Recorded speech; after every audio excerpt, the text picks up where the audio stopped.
Hi, my name is Deanne. 10 years ago, I had the opportunity to travel to the south of France with my family and had the most incredible encounter with one of the most interesting people I've ever met. And her name is Alice. Over the years, we kept in touch via FaceTime, and every single time she would share these incredible stories about her life, a connection with the spirit world, and she is hilarious. One day I said to her, Alice, you got to write this shit down. And she said I would, but I am severely dyslexic. And I said, well, I'm not. So for the past 8 years, we have been writing down her stories. And when publishing became really, really tricky, wanting to honor her as best as I could, I decided that maybe a podcast would be the best way to share her stories because she does feel that part of her journey here, her time on earth, is to share her experiences. So I will honor her in trying to do as best as I can to do that. In today's episode, we are going to experience her. We are going to get an opportunity to hear some of her stories that are really it's a transformative journey with color and energy, her spiritual encounters, her visions, and actually even telling one spirit to F off. So if you're up for the journey, join us, and we'd love to hear what you have to say. Hi, girlfriend. Oh, yeah. Nice to see you again. Yeah.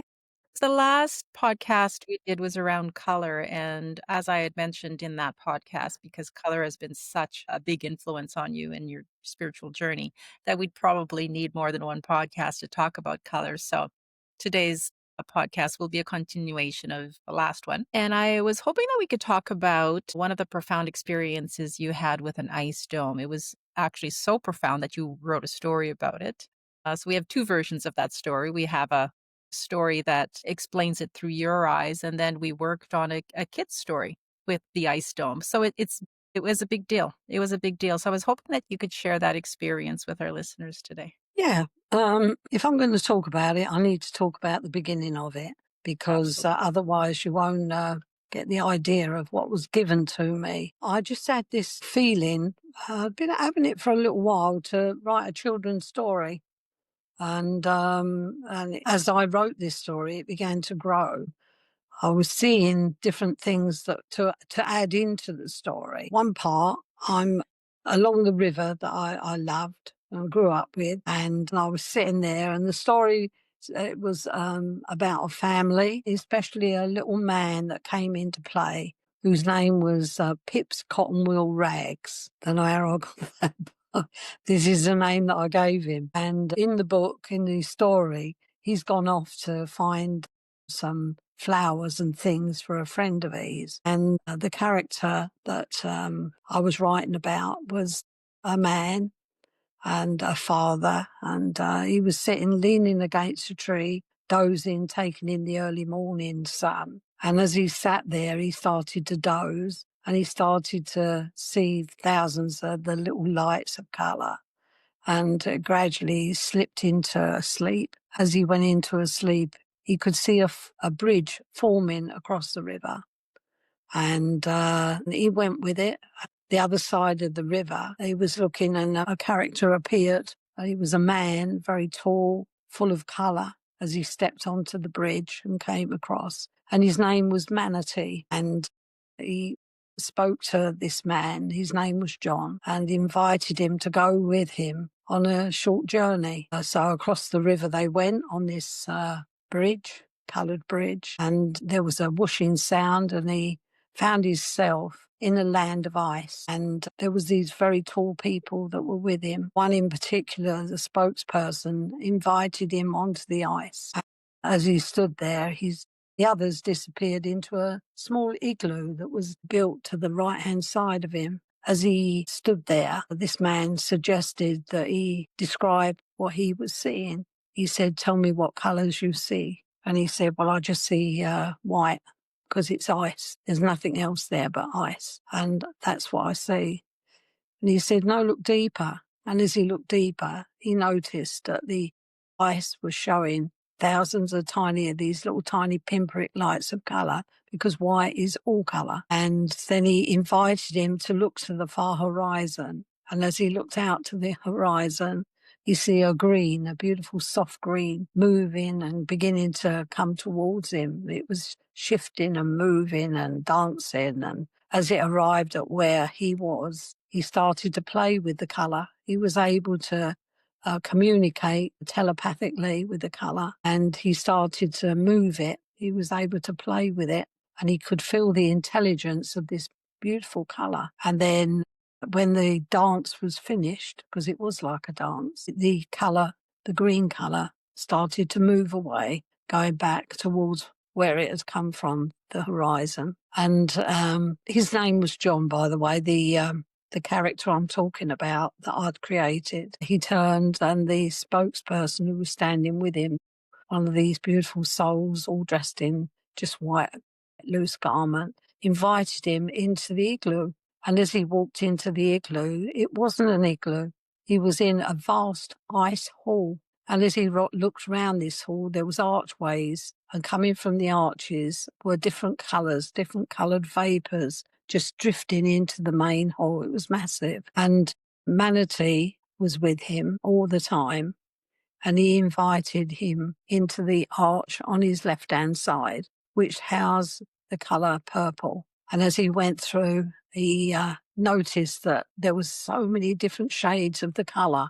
He was amazed at the colours, and he was just standing there being in awe of the colour when a voice started to talk to him. A very soft, beautiful voice started to talk to him, and said that this colour housed all the knowledge that man had comprised, lived within this colour, and he was a keeper of the colour. And then he see a stand appear, and a great big book, big old-fashioned book opened, and he tried to read what was written, but he couldn't because light was streaming from the book. The voice suggested that it wasn't time for him to have the knowledge that the book held, but one day this would come into play.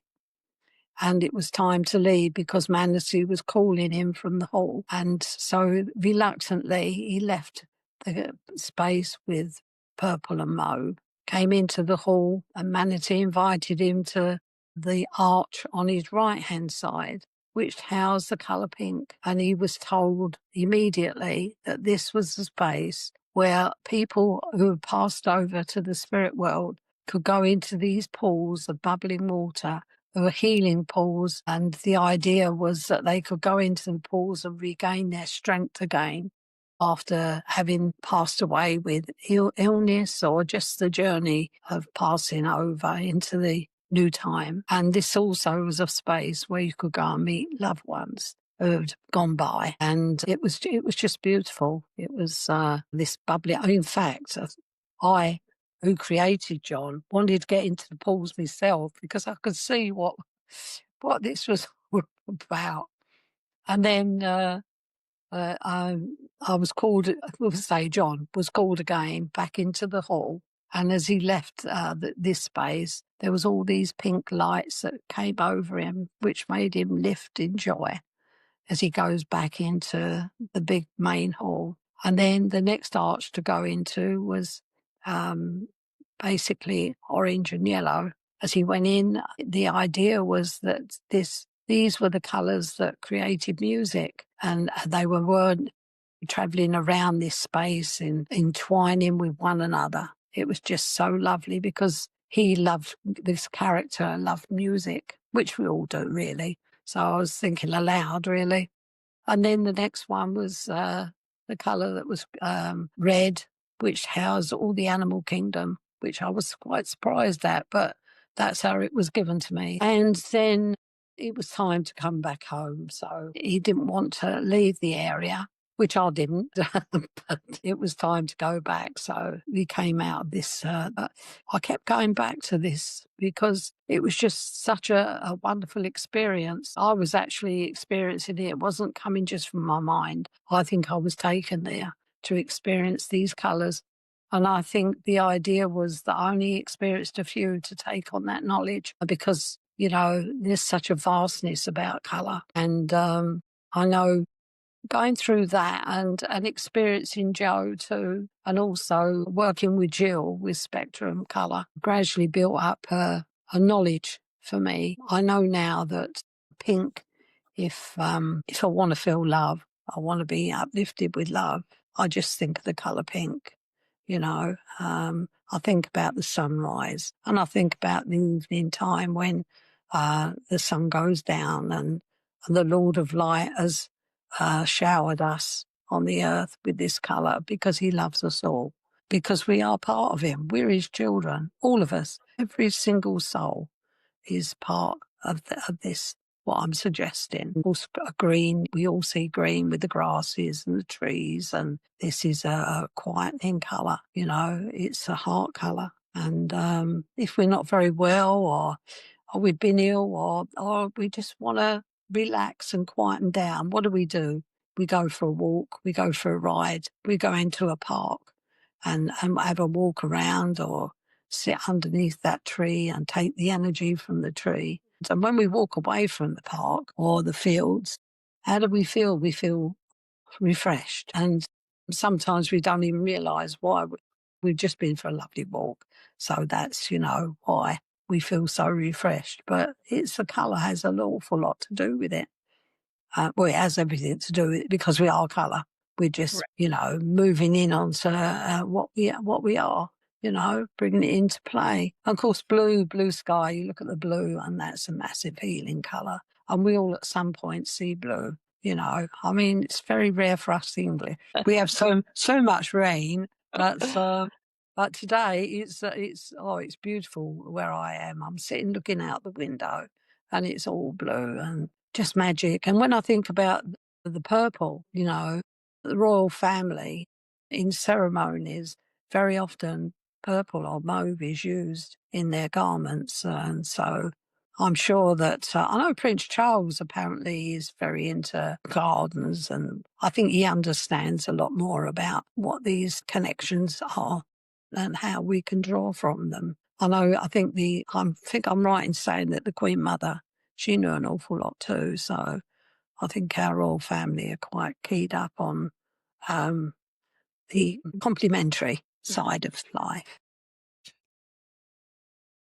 But as I said to you before, it's so lovely to see the colours being put in hospitals in this country. I don't know about others. And then when you look at places that are being devastated by war and stuff, and look at the bomb buildings, there's no colour there, is there? And that's so sad. And then you go to some poor countries, but they've got their wildlife around them and colour. Subconsciously and consciously, these people draw from the colours to help them about their daily life and so forth. When you created John, you were just thinking about creating this character and you had this experience of going in the Yeah. ice? When I started this little story, that ended up a big story. Spiritually, I was given so much because I told you, I'm dyslexic. And so my vocabulary is not brilliant, but I started getting big words coming into my head. And I think, where's that one come from when I was writing? Where's that? Yeah. Where's that come from? And I am sure that somebody was with me. I'm sure there was different people that came into play spiritually and were adding bits to my head as I was writing this story. But he was lovely. The little man, he was lovely. He was all colourful, and with nature, because nature came into it. And in my head, it was all coming alive. When I spoke about the green man, that was another part of the story that the story had moved on, and I started creating places that were all one particular colour, and how it used itself in that part of the story. The green man, he was part of the green energy that I was working with, because I see each colour, it's got an intelligence with it. In my mind, you've got to remember these are my thoughts, and somebody might feel totally different about it, but I'm just enlightening you on what I think And it makes me feel very comfortable, and I feel very connected to both this world and the spiritual realms. And so I'm sure that I've been, the knowledge that I have has come from the spiritual realms. I just know it, because it didn't come from me. Almost like they're giving you messages and they're saying, Alice, you need to do something with this, like write a story. Yeah, I've felt for a long time the things that I've been given, either in dream state or just life, I need to share, because I've experienced some wonderful, wonderful experiences, and they don't, I mean, I go to bed and it's like a railway station. I think I might have said this before. I'll turn over in bed and I'll just open my eyes up and somebody's standing there looking at me. I'm very often I've got people around me, and then they clear off. And the other night Just I a was sec, in. spiritual people. Your bedroom isn't full of Oh humans. no, not ordinary people. Not only me and my little dog live in this space. Yeah, the other night, I was, I was asleep. Then I woke up in, and I thought, oh my goodness, I could see all this smoke at the top of the stairs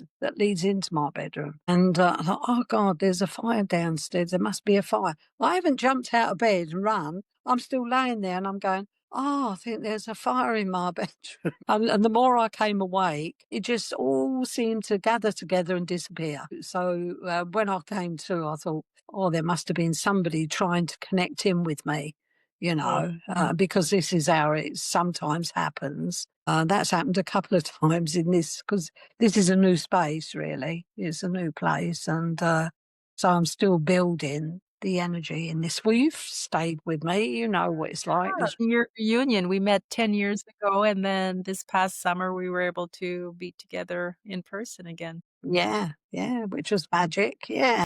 So, And just for the listeners, so this is a story that Alice has developed, and with technology and creativity, we were able to expand this story. We have two versions of it, but publishing is really tricky. Publishing is really tricky when you don't have the background or connections or whatever. So this is why we thought that not that we're pushing away any possible publications, because everything is ready to go, but it's why we decided to do the podcast, because we had to find a different way to tell your story. And I think that it might be fun if you could read your version of the story one time for one of the podcasts.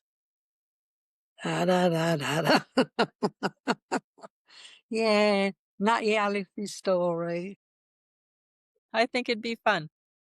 Yeah, because as I say, it's not just my story. There's so much from the spiritual side of my life uh, came into this story. It was just lovely. And this little man, the strange thing was, every time I see him, he was more or less the same. He didn't change at all, and just a beautiful character. It was just Talking about Mr. Pips? magical. Yeah, Mr. Pips. If authors write a book with somebody else, they usually write that person's name. So it would say Alice and blah, blah, blah, blah. Who are you going to write? Because you have all these spiritual people who came in to help you write this story. So what do you do? I don't know. I don't know. I just loved it. I used to get up in the morning because I lived in a little bungalow then. I used to get up in the morning and, I'd have a shower and make me bed and that. And then I'd sit at the table and have my breakfast. After breakfast, I would sit back at the table, talking about maybe 9:30ish in the morning. And I wouldn't get up from that seat unless I had to frequent the bathroom. I wouldn't get up from that seat till about 4 o'clock in the afternoon. I'd totally lose myself. I'd be totally in that story. It was just wonderful. I would have a rotten day outside, maybe. It might be pouring the rain or whatever. And I'll be in that story. And I mean, even to the point of when I was staying at my Janie's house, when I sold my property and went to live there while I was waiting for this place to be built where I am. And it was just wonderful. I was in her garden, which was a couple of fields, and I was in the farthest corner. So I was just out there with nature, squirrels and birds. I'd sit at the bureau, and there was big French doors, and I'd have them open, and I'd be sitting there writing. And one day I was sitting there, and I looked up, and she had 5 chickens, and they were all sitting on the step, all sitting there asleep, listening to me reading through my story. Now that's not a bad start, is it? Getting a lot. Well, if the chickens can listen, I mean, I might be on a winner. Yeah. Yeah, it was lovely, being there with nature. And it was during the time of the pandemic. I was very happy in my little space. We couldn't mix, but I was there with nature. She was all around me. 5 chickens. Yeah, I had the chickens and the big old cockerel. He'd come over and they'd all be sitting there all fat and full and listening to my story. And I'd have my dog and Janie's dog with me as well. They'd be in. And it was just lovely. It was absolutely magical. It really was magical for me. So as I was being rewarded, I think, because I'd taken on board the idea, the lesson, not an idea, the lesson of learning about colour, and with the great intention of sharing my knowledge, for those or anybody who feels that it's right for them, then take it, add it to your own knowledge, and look for the growth and everything. I know we've got to live here, we've got to experience different stuff on the earth. I think we're all very privileged to come, but we need to grow. We need to start thinking things over more and start, to accept each other, start to grow, because that's how we'll go on, to greater levels of understanding. If you look at the world, I've been very fortunate. I've travelled and I've been to some absolutely fabulous places. I'm so grateful, but at the same time, I think we should all be grateful for whatever life has handed to us. Make the most of everything. And there's somebody be saying, "Oh yeah, well she's all right. She's got home. She's inside. What about them poor people who've got nothing and all that?" My heart goes out to them. It really does. But that's their part of their story. They're learning. We've both been to Africa. What I remarked the most about Africa, first I thought, "Oh my God, I'm gonna wanna bring all of these these little children home." But what I saw in Africa was, such community. I was in the outskirts, not where a lot of people were hanging out. It wasn't Mhm. very touristy where I was. But these little children, nobody complained. You had a 9-year-old who was working in the field with their little brother or sister tied to their back, and they had the biggest smile. They were so friendly, so appreciative if you shared anything that you had, but nobody complained. So they had found, in general, I'm talking about the ones that I met, they had found a way to make the best of it. Eh, But it's Mm. about embracing what they've even given. I can remember after the war years in the situation that I was born into, how things were so, so hard, food wise and everything. Food was tight. So what did the grown ups do? My dad had rabbits and chickens. So we got our eggs, we got meat, and he'd grow a few tomatoes. Of course, the rest come from the shops, but we worked at stuff.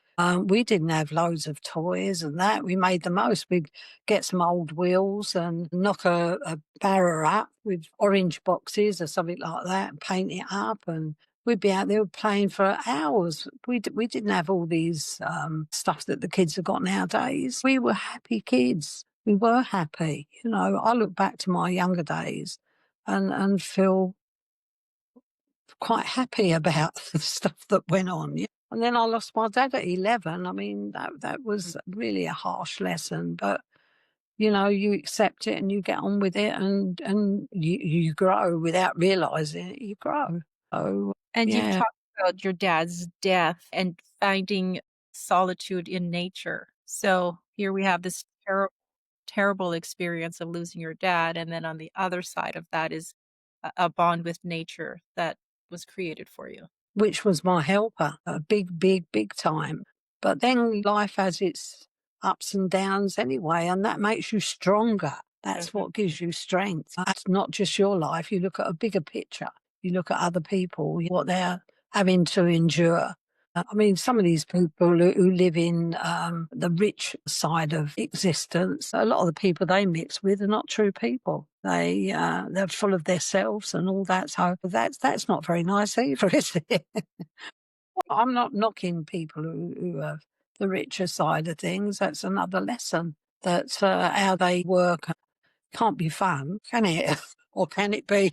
Yeah, it's like if we disbehave ourselves badly and hurt other people, and that we could have that experience of going into the dark spheres. I haven't been into the dark spheres, but I've worked with it. I can remember in dream state seeing myself by the side of a river, and the river was black. And I'd got these little candles and I was lighting them and putting them on the river to go down under a bridge going into the dark spheres, which I couldn't go to. The energy and that was so strong, so bad. But you get people, as their light begins to shine, they start to can work towards helping those who are in the dark spheres. And there is this train of thought. How true it is, I don't know, but it feels comfortable to me. It's like there's a higher level of understanding. Okay. And these souls are very enlightened, and the more enlightened they become, the much lighter they are. Correct.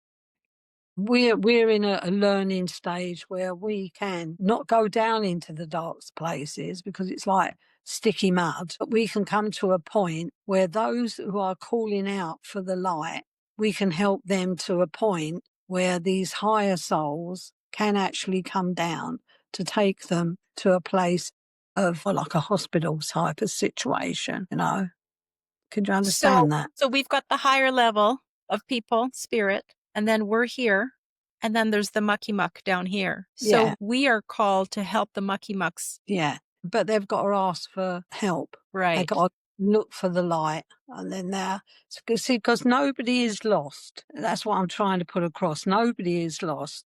We are all part of the Lord of Light. No matter what we've done, we are part of the Lord of Light. And if we take ourselves down into those very dark areas, we can get to a point where living in that wouldn't be very nice, would it? So gradually we would look for the light because we are light, and then we can be helped. So our job here on Earth right now, so this is the mucky muck, this is us, and higher lights. Part of our job is to create enough light by growing, etc., so that people that are in the mucky muck asking for light can be attracted to ours. Yeah, but we don't have to. We don't have to do it. It's only if we're asked, and if we want to, then we can help. To help those who want to come into the light. I had I belonged to a shamanic group, and went last year to a meeting, and it was just amazing. And the guy who ran it, this man is very knowledgeable on the spiritual side of stuff. We were there one afternoon, and we were having a drumming session. You get a lot of drums together, and it's really, really quite good. We sat and we were drumming, went into a meditation, and as I went into I found myself standing outside a gate, a big gate. On the other side of the gate, there was a lawn, and then there was a big, big house. It looked like a hospital.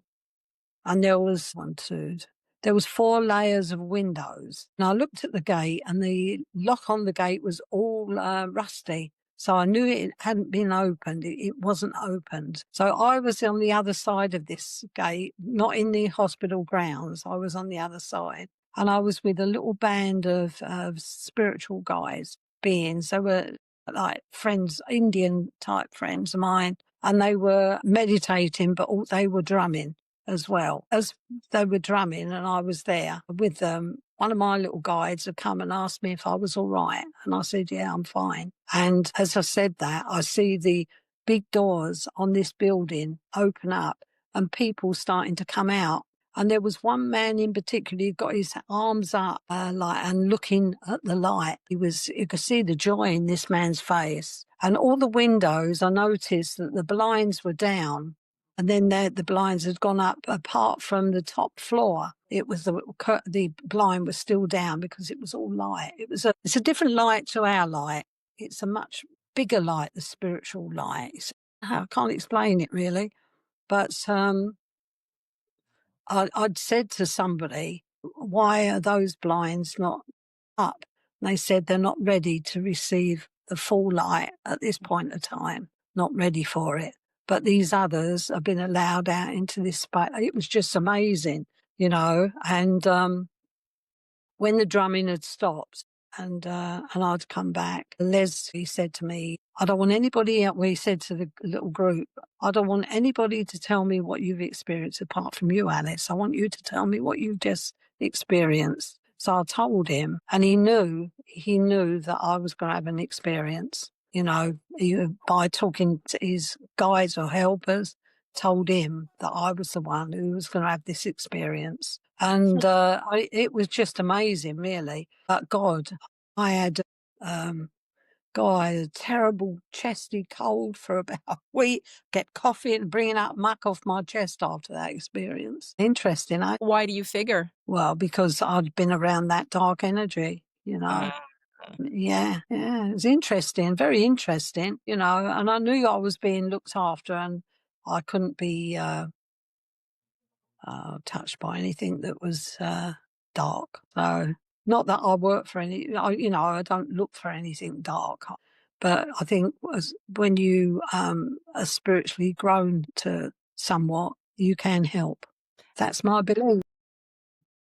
Makes sense that the guide asked you before going through the gate, the guide asked you if you were okay, because as you know, if we're not grounded, balanced, whatever you want to call it, we can't help. No, no, yeah. But it's just I'm trying to prove to you, not you, the listeners, that we can help the dark side of our life. What's going on out there. It was said, I think I've mentioned this before, that we will know the dark side. So the dark personalities, we will, and it's beginning to come out and it's showing us some of the dark side.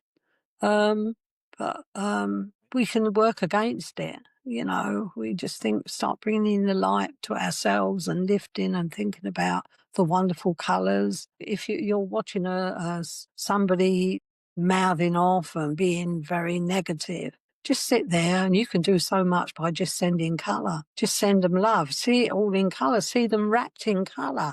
You can help. And the surroundings where they are, you can send colour. It's like, when hospital situations and people in hospital, you can visit the hospitals in your thoughts. You can go there mentally and just put colours into places, We can help. We have that ability to help. And I think that that's one of the things that is part of your message this time here on Earth is we all can help. And like we said in the last one, it's not complicated. Sending color. I actually to part of an international meditation group, and that's what we try to do. We try to send color around the world at all the same Absolutely time. brilliant. Yeah. That's brilliant. Thoughts are things. Thoughts are things, If some of these things that are going on with marching and disarray, the tanks going in and bombing places and that, you think, yeah, you rotten lot and all that. Don't do that. Just think on the lovely side of life and think of the ignorance that these people are in and you sending them your love. Don't have to stay with it, just send it. That's a bit heavy thinking, isn't it? Heavy stuff. But I mean, we could invite everybody after this podcast to just take 30 seconds and send pink to the world. So we can look at our planet, embrace it in pink, and it can't hurt. Absolutely. It's, see those bubbles, you can print bubbles up in the air of all the colours that you love. If you feel drawn to one particular colour, then go with it, send it. It doesn't cost a tanner. All it costs is your thoughts. That's how I see it anyway. For what it's worth. Worth a lot. It's worth a lot. So for today, we can wrap up for today. Thank you again. Thank you again for your thoughts and your wisdom. That's okay. And it'd be nice to, get some people their thoughts on, what we've spoken about, apart from, the colour, but also the idea of working with a negative energy. We can sort that out. We can sort with the help of our friends. Do you know what's going to happen tonight? My Trev's going to come tonight and tell me off. Why? Well, because I've been a bit mouthy. Oh my goodness. Well, you think they can still boss us from up there? Yeah, he can. Yeah, yeah. I think he can do a little bit of bossing. Yeah. But I told you about that ring he gave me, didn't I? It's from Spirit. And yeah, I mean, how amazing is that? You know? You have some amazing experiences. Unbelievable. When I was in grief when Trev had just first died, I was taking my little dog for a walk, and I'm looking down, like, because our pavements, we've got a square pavement and then you've got another pavement, but in between you've just got earth. And I was walking and I see this little thing standing up, and I dug it out, and do you know what it was? A heart. It was a Oh, heart of little pearls, and I'd not long lost Trev, and I thought, thanks, Trev. I know it ah, was from him. And another day, by my bookcase, I thought, what's that on the floor? Right by the bookcase. When I looked, it was a little heart, a paper heart. I've still got those, actually. I showed a young girl today. I'm just lucky to have had that. That's what's so lovely about using the spiritual and looking for the spiritual side of oneself, because when you're in great sorrow or in darkness, you can ask for the light, and it's there. It's there for the taking. I had a harsh time losing my Trev, but at the same time, I knew exactly where he was. I knew, and he was coming backwards and forwards because I had allowed him. I'd opened myself to allow him to come into my space. And that helped so much by knowing that he was only in another room, weren't at the pub. He was just in another room. Oh, I love him. I loved him. I loved ah. everything about him. And still do. Still do. He's still my love. Well, on that note, he might come and see you tonight then. All right. I'll tell you if he does. Yeah. Okay. Once again, thank you for your wisdom. Thank you for your love. Okay, my friend. Yeah, we'll speak to you later. Good night to everybody. May your God go with you.